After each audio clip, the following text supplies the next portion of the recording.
कहां तक कर लिया कलम ने?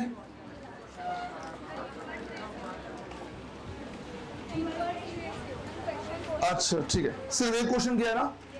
ठीक है, देखो बेटा, इसमें इस चैप्टर में सिर्फ और सिर्फ 3 टाइप के क्वेश्चन आने वाले हैं। पहला आने वाला है सीधा का सीधा सेंटर ऑफ मास निकालने के लिए, राइट। दूसरा आएगा नेगेटिव मास कॉन्सेप्ट से रिलेटेड प्रॉब्लम, और जो तीसरा आएगा वो आएगा रिवर और बोट प्रॉब्लम। तीनों बता दिया मैंने, है ना, कि 3 टाइप के 3 वैरायटी के क्वेश्चन आएंगे। पहले तो सीधा बोलेगा कि ये एक सिस्टम दिया हुआ है, इससे क्या करो, उसका सेंटर ऑफ मास निकालो।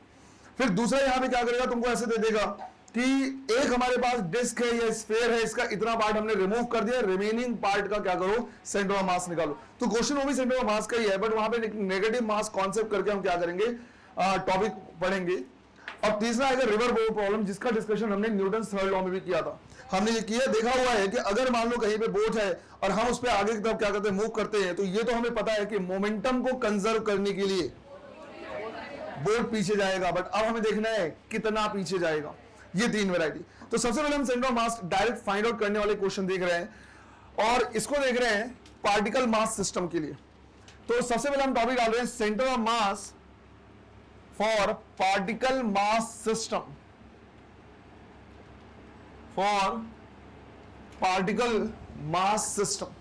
अगर हमारे पास क्या है, पार्टिकल मास सिस्टम, पार्टिकल मतलब कहने का मतलब है जिसमें नंबर ऑफ पार्टिकल हम क्या कर पाए, काउंट कर पाए, right, number of particle count कर पाए। तो इनको निकालने का तरीका रहेगा R centre of mass is equal to m1r1 plus m2r2 divide by m1 plus m2, जितने मासेस होंगे उतना। बट ये फॉर्मूला मैंने बता जरूर दिया है, पर कभी भी डायरेक्ट r1 r2 नहीं दिया जाता।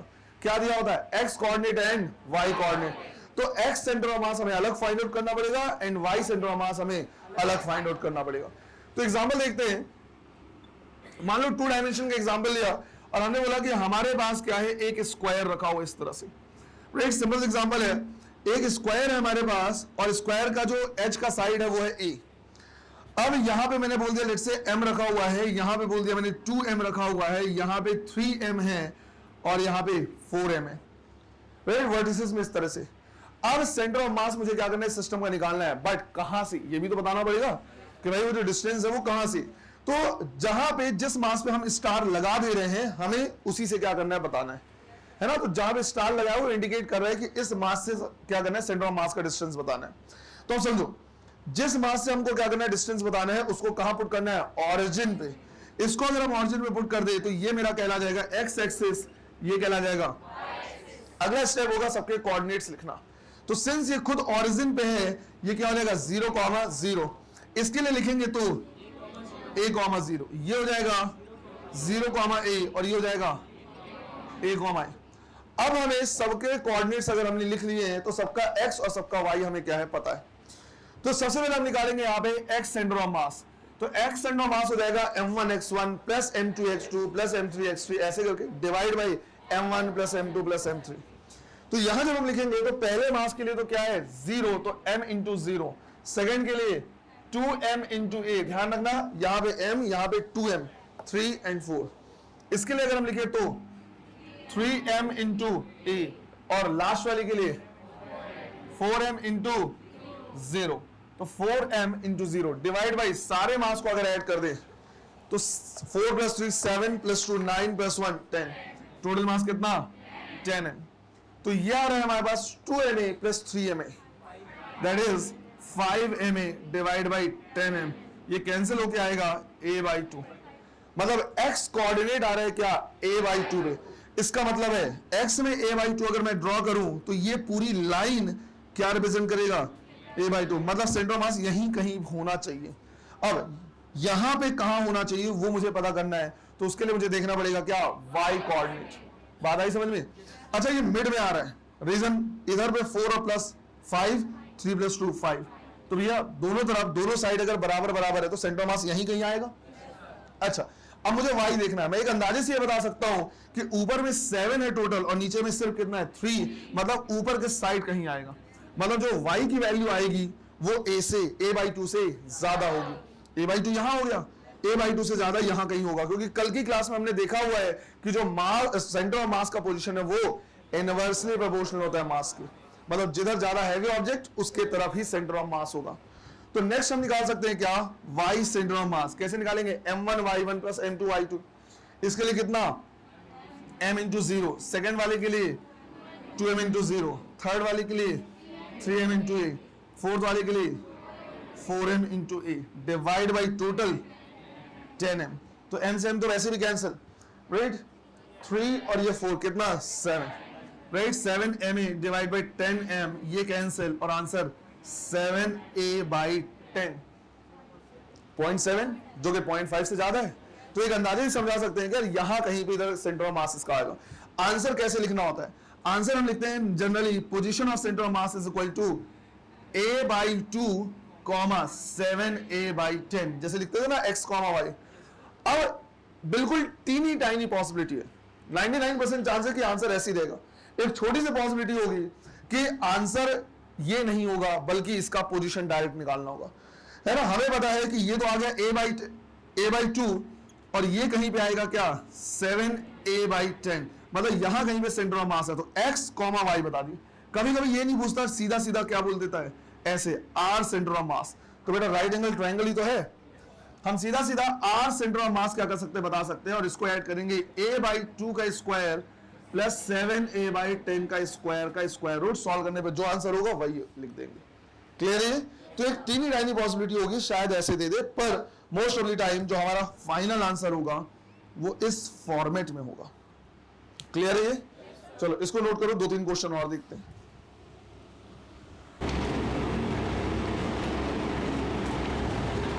लेट्स से अगला एग्जांपल हमने क्या किया है, ले लिया है एक इक्विलैटरल ट्रायंगल का।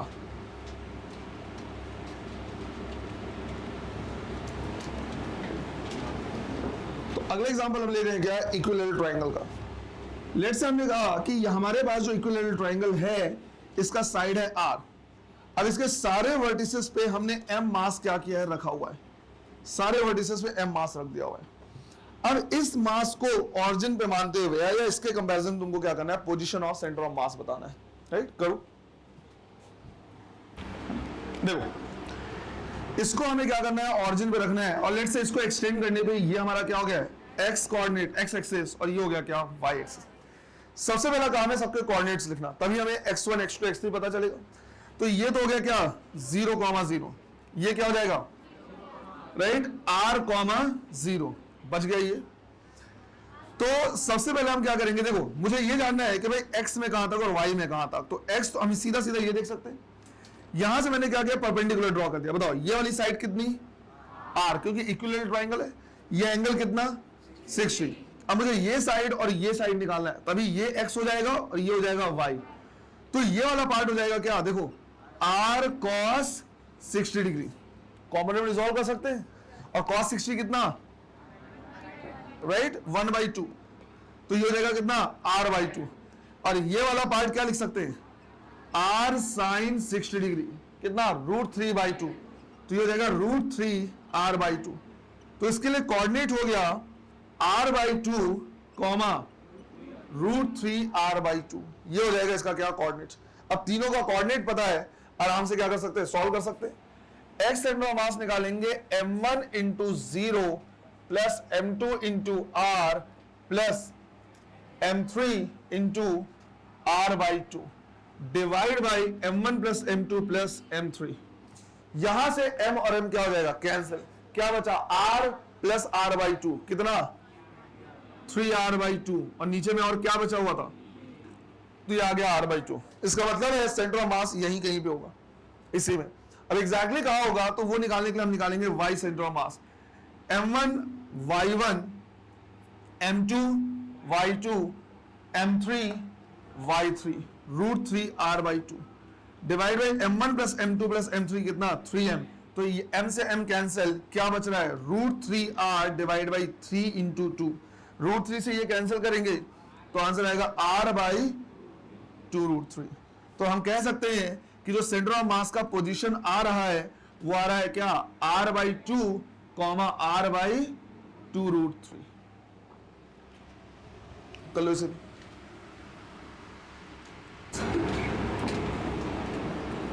देखो लेट्स से अगले एग्जांपल में हमने ले लिया है रोम्बस, राइट, और ये इस तरह से दिया हुआ है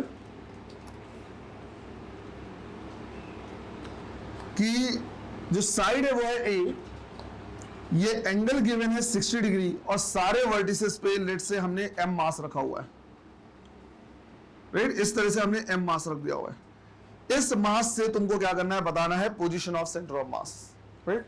करो इसको, मैं पहले तो थोड़ा सही कर दे रहा, ये रोमस जैसा दिख नहीं रहा,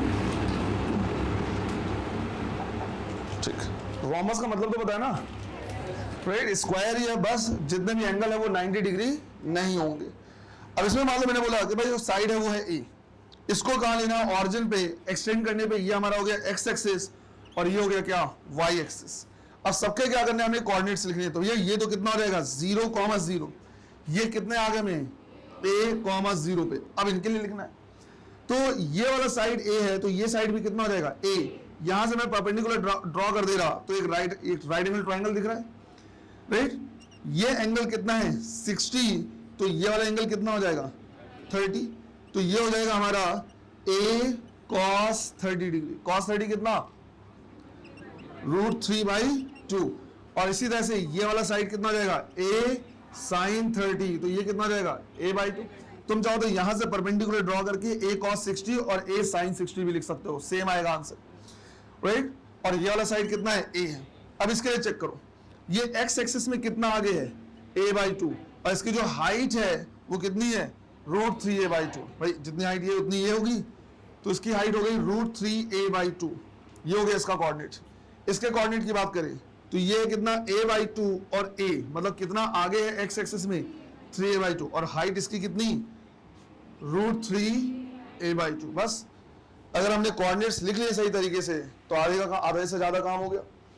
x सेंटर ऑफ मास अगर हम निकालें तो m1 R1, m2 R2, फिर m3 a/2 plus m4 a/2 divide by total mass कितना है 4m। तो ये तो हो गया 0, m भी कैंसिल हो गया। अब देखो क्या क्या बचा, यहां पे बचा है a, 3a/2 प्लस a/2, ये तो 2a हो गया, 2a प्लस a कितना, राइट 3a, डिवाइड बाई क्या बचा है 4, तो ये आ गया हमारा क्या x centre of mass, m already cancel हो चुका है।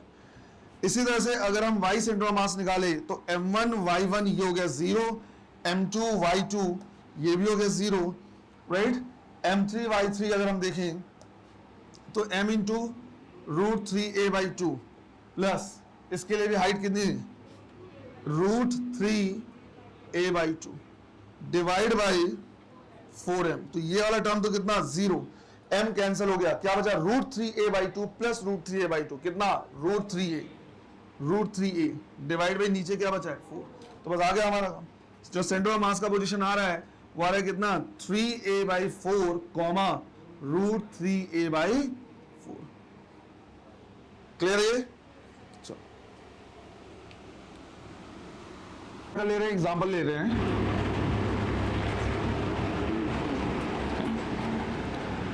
अगर हमने 3 डायमेंशन में लिया तो x और y के साथ साथ और क्या निकालना होगा, z सेंटर ऑफ मास में निकालना होगा। तो इसके लिए हमने एग्जांपल ले लिया किसका, क्यूब का। तो लेट से हमने क्या किया है, यहां पे एक क्यूब लिया हुआ है और हमने बोला कि जो क्यूब है उसका साइड है a, राइट। तो जो क्यूब हमने यहां पे लिया हुआ है उसका साइड मान लिया कितना a। अब ध्यान से देखना है, इसका जो फ्रंट वाला क्या है, साइड है, फेस है, जो सामने वाला फेस है, इसके हर वर्टिसेस पे हमने m मास रखा हुआ है। मतलब यहां पे m है, यहां m, राइट, यहां पे m है और यहां पे भी m है। तो फ्रंट वाले पे हमने क्या रखा है, m रखा है।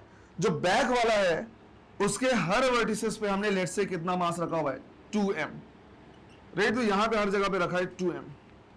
अब इसमें बोला हुआ है कि ये जो 2m है यहां से हमें क्या करना है, पोजीशन ऑफ सेंटर ऑफ मास बताना है। तो r भी x भी निकालना है, y भी निकालना है, z भी। तो पहले तो तुमको पता होना चाहिए कि हम इसका कोऑर्डिनेट कैसे लिखते हैं, राइट। कोऑर्डिनेट लिखो, एक बार वेक्टर में शायद बताया भी हुआ है मैंने, राइट। डॉट प्रोडक्ट के टाइम पे बताया, उस टाइम पे बोला भी था कि सेंटर ऑफ मास में वापस से ये आएगा।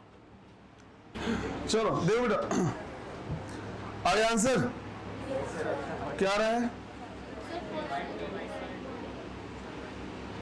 x का a/2, y z a/3।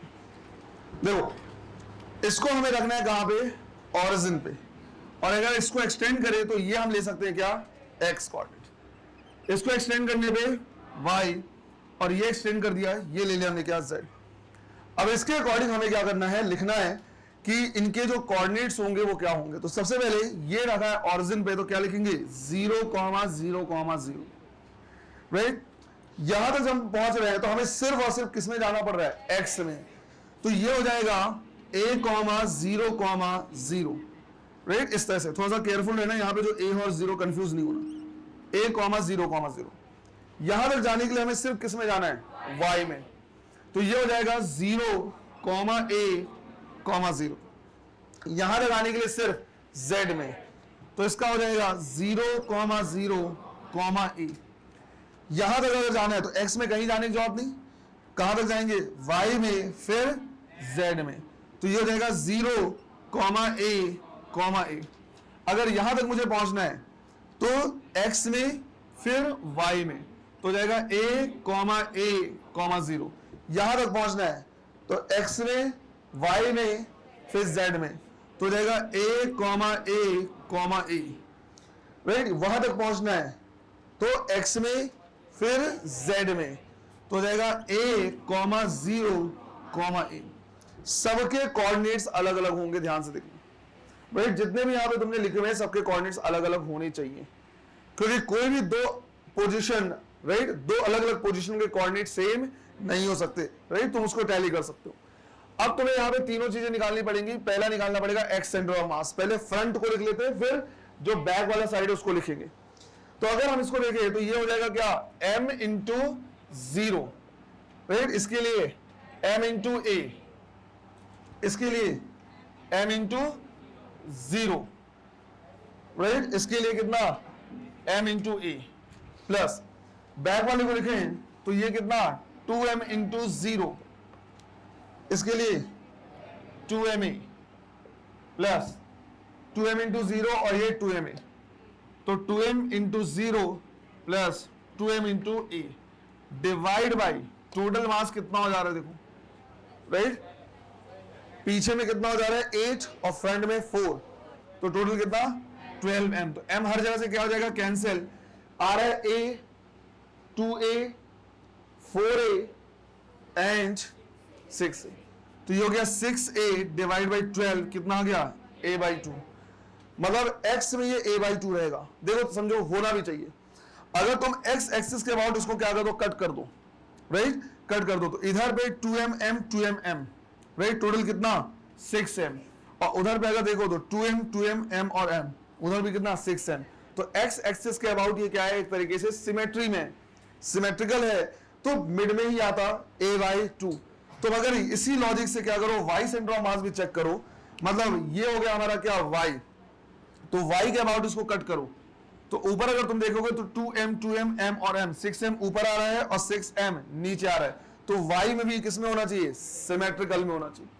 अगर सिमेट्री है तो कहां पे आएगा, सीधा सीधा, राइट, a/2 पे। तुम उसको चेक कर सकते हो, चेक करने से आंसर कितना आएगा, a/2, राइट। इसी तरह से z में अगर देखोगे तो ये होगा z, मतलब यहां से कट करोगे। जब यहां से कट करोगे तो फ्रंट में अलग है और बैक में क्या है, अलग। इसका मतलब a/2 में तो नहीं आएगा। पीछे साइड ज्यादा मास है तो पीछे साइड में कहीं पे आएगा। बात आ रही समझ में? तो निकालने का तरीका वही रहेगा तुम्हारा जिस तरह से तुमने इनको निकाला है, z centre of mass m1a1 plus m2a2, इस तरह से निकालते जाओगे। सॉल्व करने पे ही आना चाहिए कितना, a/3, राइट। तो इस तरीके से सॉल्व कर सकते हो। z सेंटर ऑफ मास को निकालने का एक और तरीका बता दे रहा मैं, है ना। पहला तो ये तरीका हमेशा वैलिड रहेगा, a1 a2 ऐसे करके जोड़ देना है। एक और तरीका बता रहा, अगर मैं सिर्फ और सिर्फ z एक्सिस की बात करूं, राइट, इमेजिन करो कि ये मैंने ले लिया है कौन सा, z एक्सिस। अब समझो बेटा, पीछे की तरफ जितने मासेस हैं टोटल कितना हो गया, पीछे की तरफ 8m, तो मैं लिख सकता हूं टोटल कितना है 8m, और अगर फ्रंट के साइड देखो तो टोटल कितना है 4m। तो मैं बोल सकता हूं कि z एक्सिस में एक तरफ 8m है और दूसरी तरफ 4m है, और इनके बीच का डिस्टेंस कितना है a, राइट। और मुझे क्या करना है, निकालना है ये वाला ये सेंटर ऑफ मास है और इसकी वैल्यू मुझे क्या करनी है, निकालनी है, राइट, इसकी वैल्यू निकालनी है। ये क्या है, z की वैल्यू निकालनी है मुझे। अब अगर मुझे क्या करना है, z निकालना है, तो मुझे पता है कि जो पोजीशन ऑफ सेंटर ऑफ मास होता है वो इनवर्सली प्रोपोर्शनल होता है किसके, मास के। इसका मतलब है अगर मुझे z निकालना है तो मैं यहां पे क्या करूंगा, दूसरे वाले मास को रखूंगा। यार सीधी सी बात है, राइट, अगर मुझे क्या करना है, r1 निकालना है तो मैं यहां पे क्या रखूंगा, राइट, फॉर्मूला क्या सीखा है कल हमने, r1 is equal to r और यहां पे m2 divide by m1 plus m2। तो अगर मुझे r1 निकालना है तो r की जगह पे क्या है, a, m2 ये कहलाएगा कितना, 4m डिवाइड बाई टोटल कितना, 12m। तो यहां से कैंसिल हो गई, कितना आ जाएगा, a/3, राइट। तो तुम चाहो तो 1 2 3 ऐसे निकाल सकते हो, कोई दिक्कत नहीं है। और तुम चाहो तो क्या कर सकते हो, तुम ये बोल सकते हो कि भाई z एक्सिस के अलॉन्ग अगर देखूं, पीछे में जितने हैं सबका z सेम होगा, राइट, पीछे में जितने सबका z सेम होगा, और फ्रंट में जितने सबका z सेम है, सबका z कितना है, a पे। तो हम बोल सकते हैं पीछे टोटल 8m रखा हुआ है और फ्रंट में कितना है, 4m। इन्हीं में मुझे सेंटर ऑफ मास निकालना है। अब ये इनवर्सली प्रोपोर्शनल होता है, तो अगर मुझे 1 निकालना है तो मैं यहां पे क्या रखूंगा, m2 रखूंगा, m2 मतलब 4m। ऐसे भी हम क्या कर सकते हैं, निकाल सकते हैं जल्दी से जल्दी। क्लियर है ये? तो तुमको दोनों वेरीफाई कर लेना है, 1 2 मतलब m1 m2 m2 ऐसा करके भी निकाल लेना है, और वैसे भी तुम क्या कर सकते हो, देख सकते हो।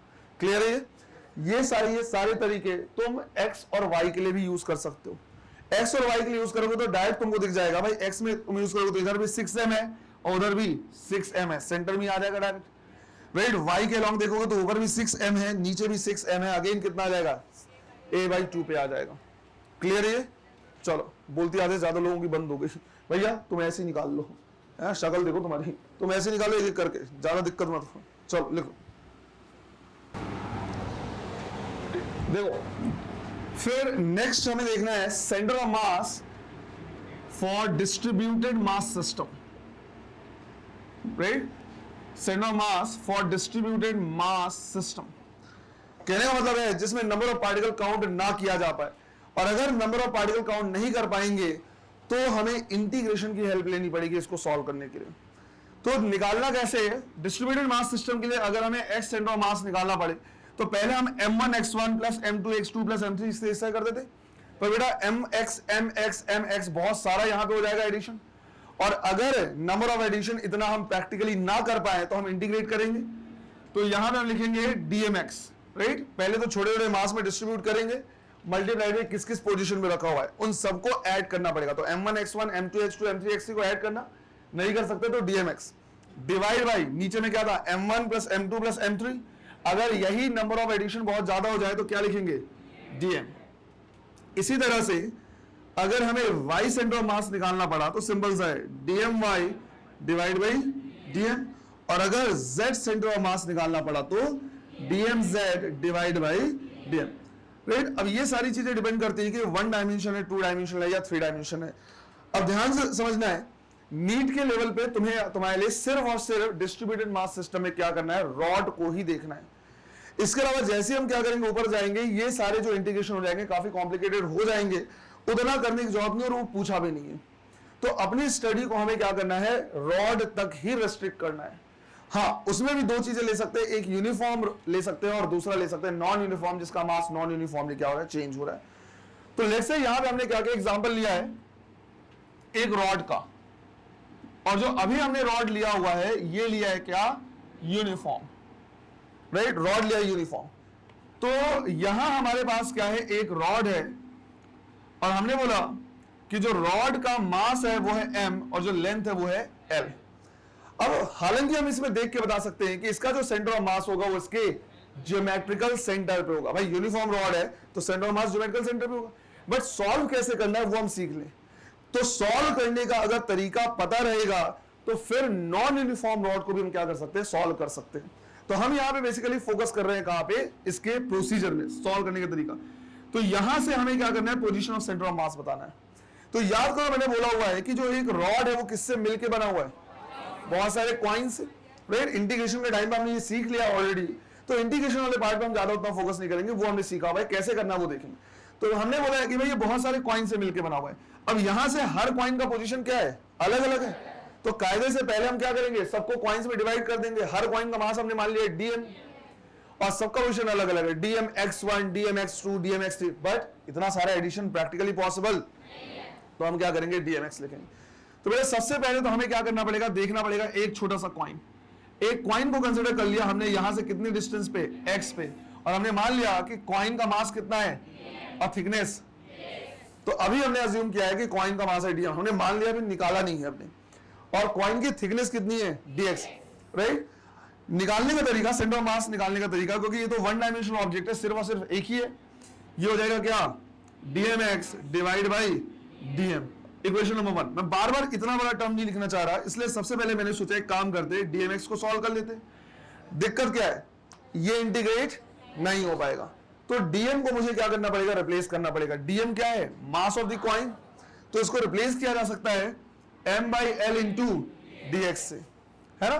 तो हमने यहां पे बोला कि भाई जो dm है वो कितना है, m/l इंटू dx। कैसे आया है, यूनिटरी मेथड से, यूनिटरी मेथड से। भाई l लेंथ का मास m है, तो यूनिट लेंथ का मास m/l, तो dx लेंथ का मास m/l इंटू dx, है ना। तो dx लेंथ का मास आ गया m/l इंटू dx, जिसको पहले हमने अज्यूम कर लिया था dm, है ना। तो हमने इसकी जगह रखा m/l इंटू dx, और एक x ऑलरेडी प्रेजेंट है। अब इसको इंटीग्रेट कर सकते हैं। x क्या है, पोजीशन ऑफ कॉइन, वो कहां से कहां तक वेरी कर सकता है, 0 से l, तो यही कहला जाएगी इसकी लिमिट, ये हो जाएगा लिमिट। तो m/l क्या हो गया, बाहर आ गया, x का integration x²/2, limit 0 to l, तो m/l l²/2, तो ये कैंसिल होकर कितना आया, ml/2, इक्वेशन नंबर 2। भाई 1 ये ऑलरेडी ले लिया, इक्वेशन नंबर 2। अभी हमें डीएम भी सॉल्व करना है, तो अगर हम क्या करें, डीएम सॉल्व करें, तो देखो बेटा, मैं तो सीधा बोल सकता हूं कि भाई टोटल मास m है, छोटे छोटे पार्ट्स में डिवाइड करके फिर से ऐड करोगे तो वही आएगा। बात आई समझ में, टोटल मास अगर m है, छोटे छोटे पार्ट में डिवाइड कर दो, फिर से जोड़ दो, तो आना तो वही है, तो मैं सीधा m लिख सकता हूं। बट अगर नॉन यूनिफॉर्म रहा तो गड़बड़ी कर सकते हो, तो डीएम को हम यहाँ पे वापस ऐसे ही लिख दे रहे हैं, m/l into dx, limit 0 to l, तो ये हो जाएगा m/l, dx का integration x, limit 0 to l, limit put करेंगे तो l से l कैंसिल, वापस कितना आ गया, वो वैसे भी आना ही था।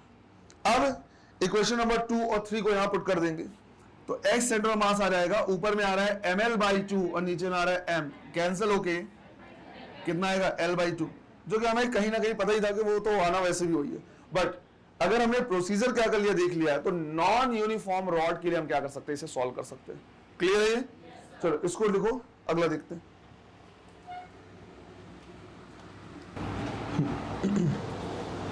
देखो, तो नेक्स्ट एग्जांपल भी डिस्ट्रीब्यूटेड मास सिस्टम में हम क्या कर रहे हैं, एक रॉड का ले रहे हैं, बट ये जो रॉड है वो नॉन यूनिफॉर्म है।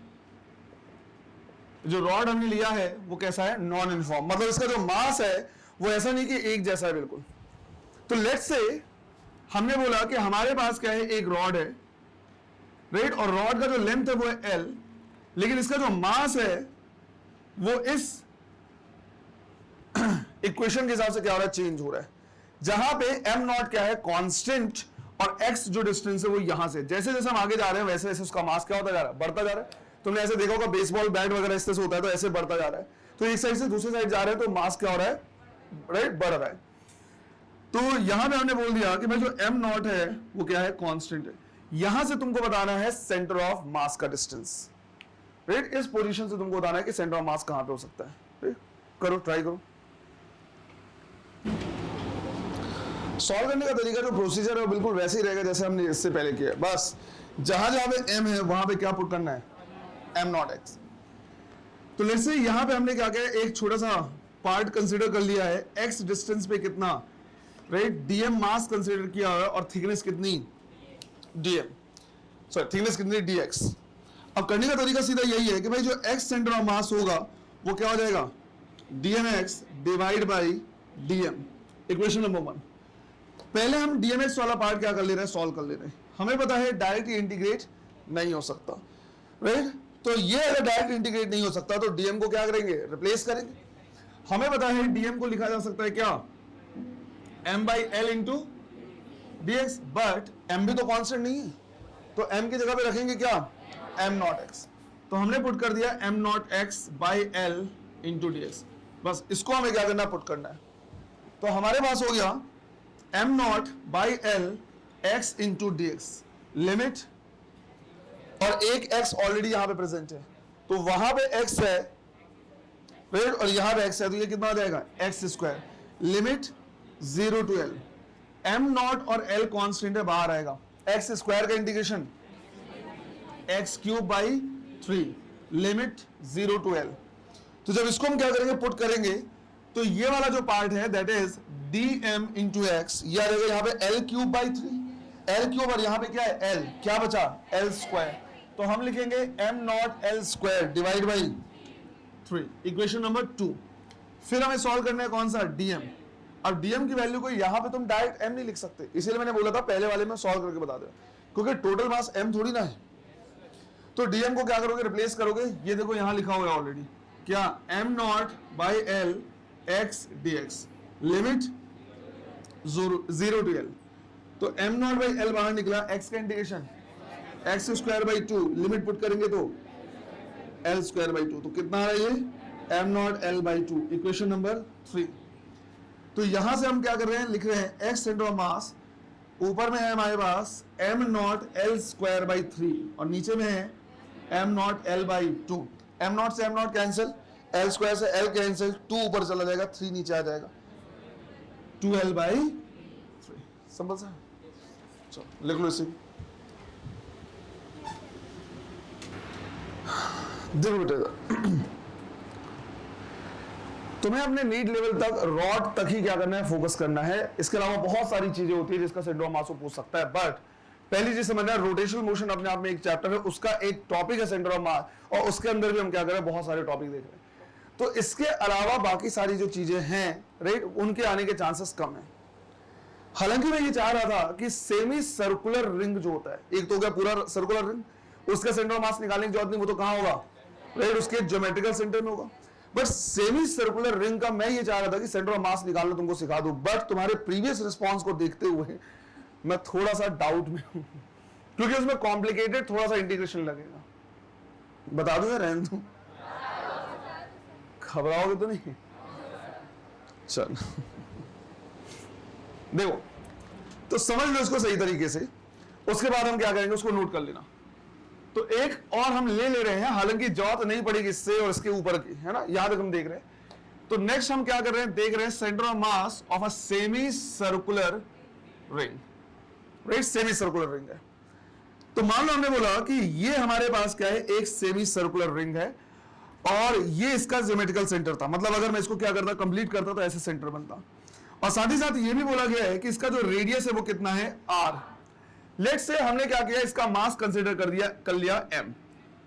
तो मान लो हमने मास क्या कर लिया, कंसीडर कर लिया है m। अब इसके सेंटर से बोलता है, राइट, इसका जो सेंटर है वो बोलता है कि यहां से हमें क्या करना है, बताना है सेंटर ऑफ मास। इसका मतलब क्या हुआ, इसको कहां रखेंगे, ऑरिजिन पे। तो इसके एक्चुअल सेंटर को हम रखेंगे ऑरिजिन पे, एक तरफ हम इसको क्या करेंगे, एक्सटेंड करेंगे तो हो जाएगा x, और दूसरी तरफ करेंगे तो y। अब एक चीज तो समझो बेटा, जो x सेंटर ऑफ मास होगा वो तो यहीं पे होगा, क्योंकि x के अबाउट अगर मैं इसको क्या करूं, अलग अलग करूं, तो जितना मास इधर है उतना ही मास उधर है, पर जो y सेंटर ऑफ मास है वो यहां पे नहीं होगा। y के अबाउट क्या करूं, मैं अलग करूं, तो मुझे दिखेगा कि ऊपर और नीचे अलग अलग टाइप का क्या है, मास है, राइट, सिमेट्रिकल नहीं है। x के अबाउट कैंसिल करूं, कुछ लोग ऐसे देखेंगे, सर जब भी आप x बोल रहे हो तो आप ऐसा क्यों बोल रहे हो, है ना, कुछ लोगों को ये भी डाउट आता है, इसीलिए मैं थोड़ा सा घबरा जाता हूं, मैं कराऊं या नहीं कराऊं। x के अबाउट मतलब x के परपेंडिकुलर लोगे तब तो x के तो डिस्ट्रीब्यूट करोगे, तो जब x को क्या करोगे, डिस्ट्रीब्यूट करोगे, तो x के अबाउट ये दोनों चीजें क्या दिखेंगे, सिमेट्रिकल, पर y के अबाउट नहीं दिखेंगी। तो यहां में हमें क्या करना है, निकालना है। अब हमें समझ में आ गया कि यार सबका जो पोजीशन है ये बहुत सारे छोटे छोटे डॉट्स से मिलकर बना हुआ है, राइट, बहुत सारे छोटे छोटे डॉट्स मिलकर बनाए, या फिर अगर ऐसे समझ नहीं आ रहा तो एक चेन कंसीडर कर लो, और चेन में बहुत सारे लिंक होते हैं, तो बहुत सारे छोटे छोटे लिंक से मिलकर क्या है, ये बना हुआ है, और हर लिंक का पोजीशन क्या है, अलग अलग है, हर लिंक का पोजीशन अलग अलग है। तो जब भी ऐसा होता है तो हमें क्या करना होता है, इंटीग्रेट। अब इंटीग्रेट करने के लिए पहले क्या, सबसे पहला काम क्या होता है, उनको छोटे छोटे पार्ट्स में डिवाइड करना, राइट, पहला काम होता है उनको छोटे पार्ट्स में डिवाइड करना। अब यहां पे अगर तुम ये सोचो कि सर इसको हम क्या करते हैं, छोटे छोटे हाइट्स में डिवाइड कर देते, जैसे रॉड था तो हम यही करते थे ना, x पे dx लेते थे, छोटे छोटे हाइट्स में हम क्या कर देते थे, डिवाइड कर देते थे। अगर तुम सोचो कि सर वही बिल्कुल छोटे छोटे पार्ट्स में डिवाइड कर दे तो यहां पे हमारा काम नहीं चलेगा। क्यों नहीं चलेगा पहले वो समझ लो।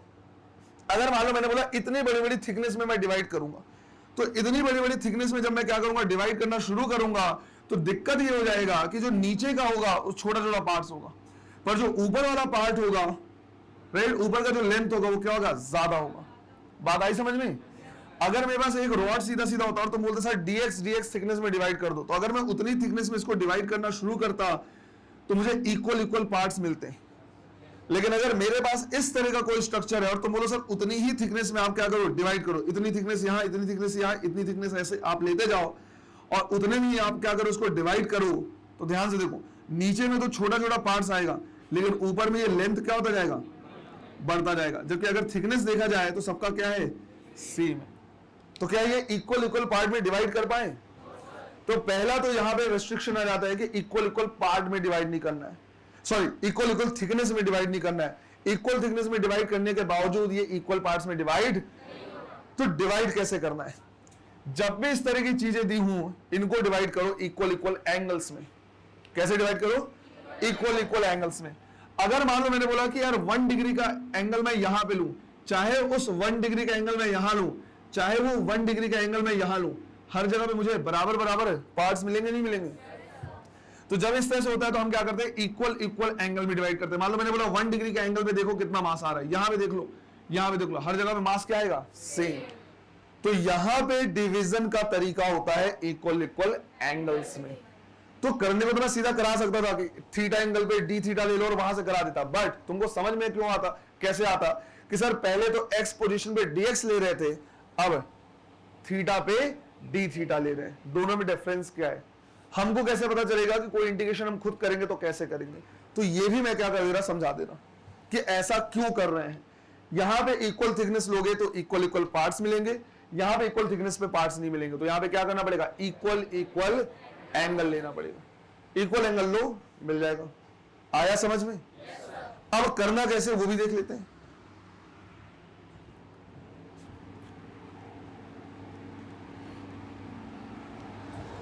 सबसे पहला काम हमारा होगा कि लेट्स से यहां से थीटा एंगल पे, राइट, यहां से थीटा एंगल पे हमने क्या किया, एक डी थीटा वो लिया है, डी थीटा का पार्ट लिया है।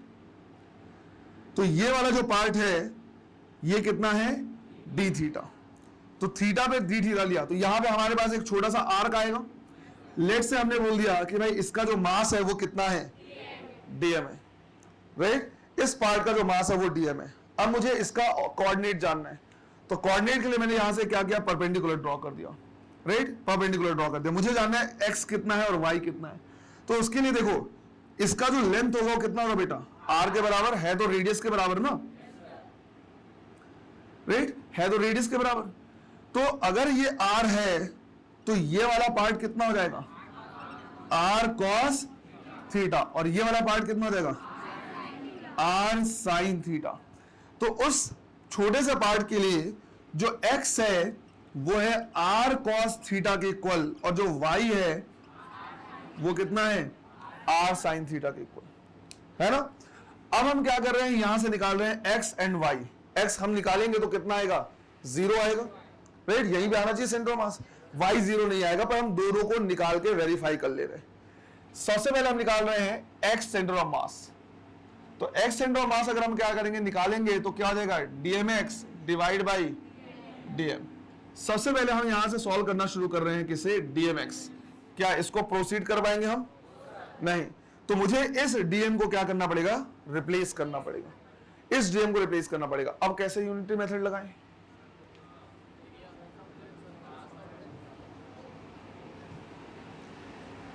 यूनिटरी मेथड यहां पे कैसे लगाऊं मैं,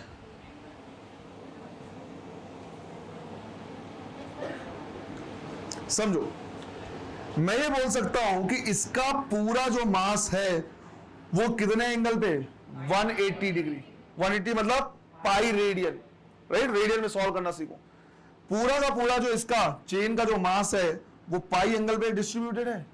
तो मैं ये बोल सकता हूं यूनिटी मेथड लगाते समय कि भाई पाई रेडियन का मास कितना है, m, तो यूनिट रेडियन का मास कितना होगा, m बाई पाई। तो यहां पे ये इसके लिए कितना एंगल है, d थीटा। भाई एंगल बढ़ाते जाओगे तो मास भी तो बढ़ता जाएगा, तो हम लिखेंगे d थीटा रेडियन के लिए कितना हो जाएगा, m by pi into d theta. और इसको पहले हमने क्या मान लिया था, dm। तो dm की वैल्यू आ गई m by pi into d theta. तो यहां पे हम लिखेंगे m by pi into d theta, but इधर तो x है, तो ये देखो यहां पे x को क्या लिख सकते हैं, r cos थीटा। तो इसको लिख सकते हैं r cos थीटा, और इसे हमें क्या करना है, इंटीग्रेट करना है। तो क्या क्या कॉमन कांस्टेंट निकलेगा, m by pi into r, radius change नहीं होगा, पाई चेंज नहीं होगा, टोटल मास चेंज नहीं होगा, क्या बचा अंदर में, cos theta into.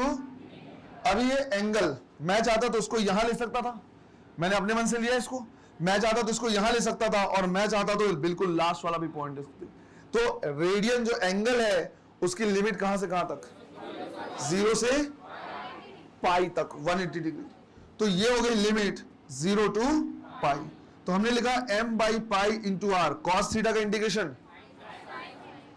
Cos theta का integration sine theta, right. Sine का डिफरेंशियल कॉस होता है, तो कॉस का इंटीग्रेशन क्या हो जाएगा, साइन। तो हम यहां पे लिखेंगे sine theta, limit 0 to pi. तो हमने लिखा m by pi into R, limit put करेंगे तो sine pi minus sine 0, sine 180 की वैल्यू, साइन 180 की वैल्यू 0 माइनस 0, तो ये पूरा टर्म 0, तो भैया पूरा ही क्या आ गया। अब नीचे डीएम हम सॉल्व करने की जरूरत ही नहीं है, तो हम बोलेंगे यहां से कि भाई जो x सेंटर ऑफ मास आ रहा है वो कहां पे आ रहा है, 0 पे। हमें पता था आना भी यही चाहिए था, आना भी यही चाहिए था, क्योंकि x के अबाउट ये क्या है, सिमेट्री में है, तो सेंटर ऑफ मास तो यहीं पे आएगा। तो इसको तो हम याद रखने की जरूरत भी नहीं पड़ेगी। मेन हमें क्या सॉल्व करना पड़ेगा, y। तो फिर हम निकालेंगे y सेंटर ऑफ मास, क्या लिखेंगे, dmy divide by dm, right. Let's say इसको बोल दिया हमने इक्वेशन नंबर 3। हमने सोचा एक काम करते हैं, सबसे पहले dmy को क्या करते हैं, सॉल्व करते हैं। dmy को, dm की वैल्यू कितनी है, m by pi into D theta. तो हमने लिखा m by pi into D theta, और y को क्या लिख सकते हैं, कहां गया, r साइन थीटा। तो y की जगह पे लिखा हमने r साइन थीटा। वेरिएबल कौन है, थीटा, राइट। वेरिएबल कौन है, थीटा। कहां से कहां तक, 0 से पाई तक। तो 0 टू पाई, क्या कॉमन कांस्टेंट बाहर निकलेगा, m बाई पाई और r, साइन थीटा को डी थीटा के साथ इंटीग्रेट कर सकते हैं। साइन थीटा का integration, very good, minus limit, confusion ना हो इसलिए माइनस को मैं पहले बाहर निकाल ले रहा। तो माइनस को अगर बाहर निकालूं तो क्या हो जाएगा, minus m by pi r, क्या बचा, कॉस थीटा। तो क्या लिखेंगे, cos pi minus cos 0 degree. कुछ इस तरह के इंटीग्रेशन हमने प्रैक्टिस के टाइम पे किया भी था, राइट। एग्जांपल लिया था अल्टरनेटिंग करंट का, कॉस पाई की वैल्यू, राइट, गुड। तो कॉस पाई की वैल्यू -1, माइनस कॉस 0 की वैल्यू, तो माइनस माइनस कितना, -2, और फिर माइनस है तो क्या होगा, 2। तो ये आ रहा है 2m r by pi. Let's say बोल दिया इक्वेशन नंबर 4। फिर हमारे पास क्या है, dm, dm का इंटीग्रेशन कितना हो जाएगा, कोई वेरिएबल टाइप का लेंथ वो तो है नहीं, मास तो है नहीं, छोटे छोटे पार्ट्स में डिवाइड करके वापस से जोड़ोगे तो कितना आएगा, तो बार बार करने की जरूरत नहीं, तो ये हो जाएगा m। तो यहां से हमने लिखा भाई y सेंटर ऑफ मास आ जाएगा ऊपर में 2m r बाई पाई और डिवाइड बाई m। तो m से m कैंसिल, और हमें मिला y centre of mass is equal to 2r by pi. तो y सेंटर ऑफ मास हो जाता है 2r बाई पाई। इसका मतलब है 2r बाई पाई यहां कहीं पे ये आ सकता है। क्लियर है ये, इस तरह से क्या होगा, इसका आंसर होगा। तो जैसे हम आगे बढ़ते हैं चीजें काफी अननेसेसरली कॉम्प्लिकेटेड हो जाती है, और आने के चांसेस नीट के लेवल पे इसके थोड़े क्या होते हैं, कम होते हैं, है ना। तो मैंने इसको क्या कर दिया, बता दिया। तुम इसको इंटीग्रेशन की प्रैक्टिस समझना तो वो समझ सकते हो, जो समझना समझ सकते हो। और सेमी सर्कुलर रिंग के लिए क्या कर सकते हो, याद रख सकते हो कि उसके ज्योमेट्रिकल सेंटर से y वाला ही याद रखना है, कितना ऊपर, 2r बाई पाई। क्लियर है, इससे ज्यादा इसमें पढ़ने की जरूरत नहीं पड़ेगी, फटाक से नोट करो। तो इसमें हमें क्या करना है, और आगे प्रोसीड नहीं करना है, बट हाँ एक दो और थ्योरेटिकल और अलग टाइप के क्या है क्वेश्चंस है, वो भी हम क्या कर रहे हैं, देख लेना है। ये आपको तो पूरा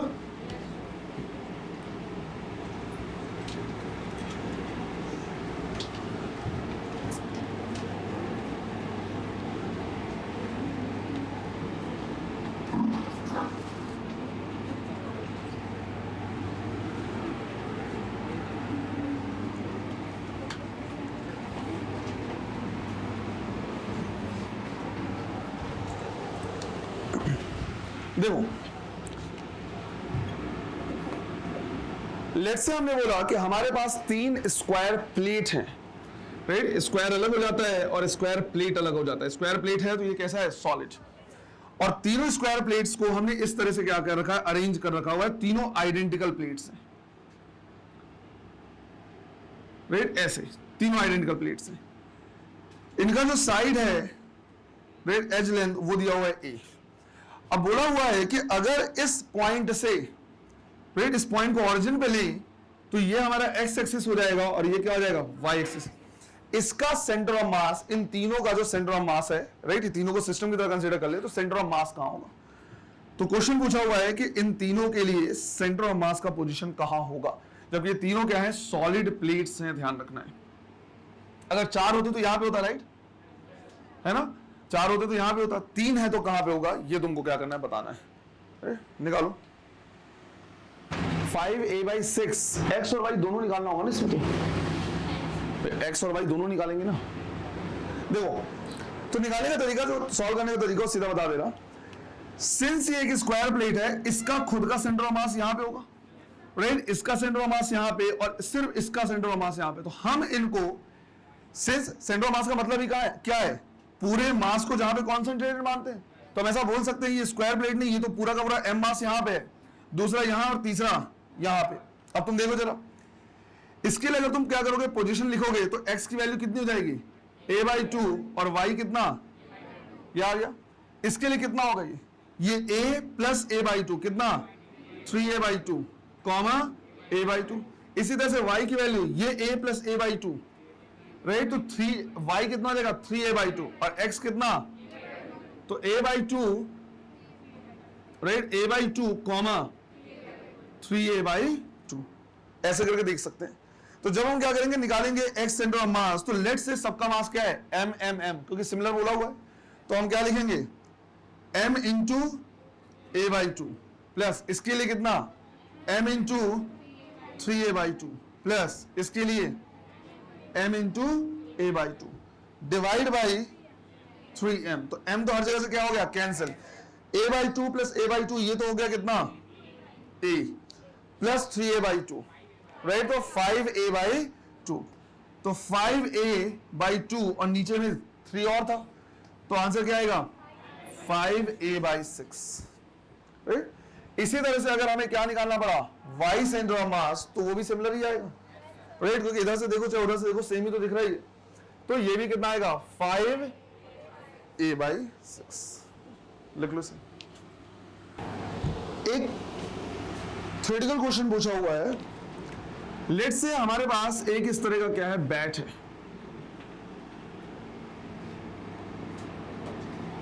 राइट, इस तरह का हमारे पास बैट है। अब ये बोला हुआ है कि बैट को हमने सेंटर ऑफ मास के अबाउट क्या कर दिया है, ब्रेक कर दिया है। और ये क्लियरली इसमें दिख रहा है कि जो ये वाला लेंथ है वो कम है और ये वाला लेंथ क्या है, ज्यादा है। रीजन सिंपल हो रहा है भाई, बैट का जो नीचे वाला पार्ट होता है थोड़ा सा हैवी होता है, तो सेंटर ऑफ मास यहां कहीं पे होगा, है ना। तो यहां कहीं से इसको हमने क्या कर दिया, ब्रेक कर दिया। जब हमने इसको क्या कर दिया, मान लो ब्रेक कर दिया यहां से, तो एक पार्ट हमें क्या होगा, इस तरह से दिखेगा, इस तरह से, और दूसरा पार्ट जो है वो इस तरह से दिखेगा। यहां पे बोला हुआ है कि लेट से इसका मास कितना है, m1, और इसका मास कितना है, m2, राइट। तो सेंटर ऑफ मास से ब्रेक कर दिया, इस पार्ट को m1 बोला है, इस पार्ट को m2 बोला है। इनमें से कौन सा स्टेटमेंट सही है, पहला बोला है m1 is equal to m2, second बोला है m1 is greater than m2, third बोला है m1 is less than m2, और फोर्थ बोला है can not be said anything.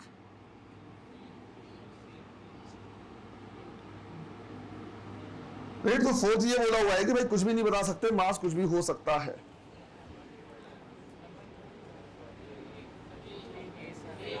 चलो